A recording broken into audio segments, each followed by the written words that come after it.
ఇది నెక్స్ట్ కొంచెం టెంపరేచర్ పెంచే క్వశ్చను. సో, నాతో పాటు ఇక్కడ ఉన్న మా వాళ్ళందరూ కూడా మ్యాక్సిమం అంతా బిజినెస్ పీపులే. యంగ్స్టర్గా కూడా ఉన్నారు ఎక్కువ. అవునండి.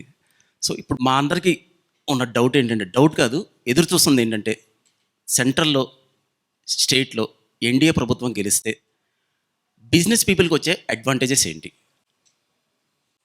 స్టేట్లో అయితే ఈజ్ ఆఫ్ బిజినెస్ ఒకటి, స్టేట్లో ఈజ్ ఆఫ్ లివింగ్ ఒకటి. సెంటర్లో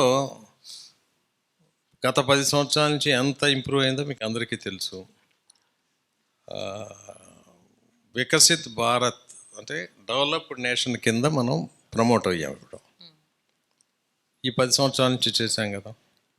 బిజినెస్ పీపుల్కి టూ మెనీ ఆపర్చునిటీస్.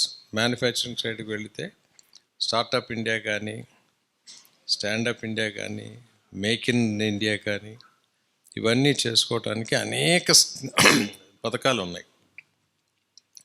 కొంచెం దాన్ని అవగాహన చేసుకొని చేయటం ఒకటి. తర్వాత టెక్నాలజీలో ఇప్పుడు స్విగ్గీ కూడా మీ దగ్గర నుంచే కదా, స్విగ్గీ ప్రమోటర్. ఇట్లా అనేక మంది ఉన్నారు.